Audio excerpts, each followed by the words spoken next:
the first convert in Denmark to Islam. And what was his occupation? He was a journalist, like them. Okay, how did he die? He died as a martyr of freedom of speech. The one who killed him was Mussolini. What he wanted from him, he refused to be dictated by Mussolini. Mussolini was dictating on him that he should not publish certain things. A man named Knut Hombo, he was 27 years old, and he was working as a journalist. He embraced Islam after a journey in search for the truth, in which he entered a Christian monastery in France. He found nothing interesting for him in Christianity, and he wasn't satisfied spiritually. Then he embraced Islam. And he named himself Ali Knut Hombo. And he wanted to perform Hajj, pilgrimage. So he bought a Chevrolet in Morocco, and he started a drive through the North African desert, heading to Mecca. And he wrote his memories in a book called Brenner, which is The Desert is Burning. Actually, it is called in English, The Desert Encounter. He wrote his adventures and his chronicles in this book. And that he had an American guy named Starbucks actually with him. And this guy died on this way through the desert. And he buried him on the way.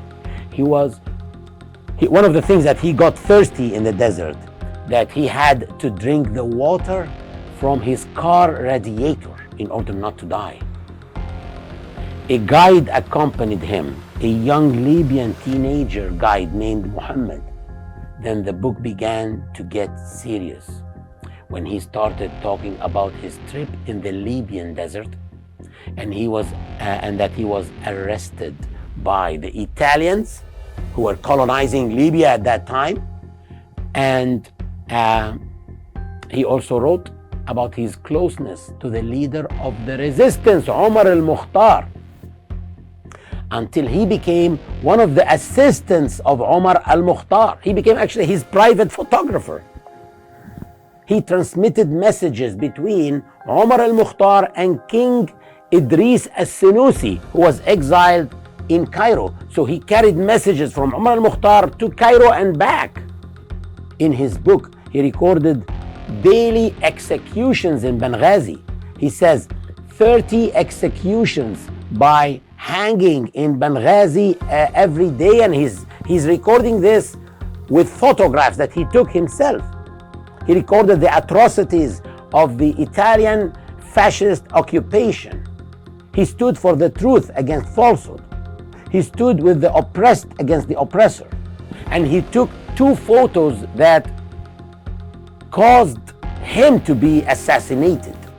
2 photos of Italian officers detained in the detention camps of the Mujahideen, of Omar Al-Mukhtar and the revolutionaries. So Mussolini's regime wanted to bribe him so that he wouldn't publish these photos. So Mussolini sent a German agent, and his name was Hans Joachim, and he met Knut Hombo before Hajj in Jordan and tried to bribe him. He offered him a big lump sum of money. This is a blank check. Just put the number you want, but don't publish these photos and this information. And he refused. He refused to compromise his freedom of speech.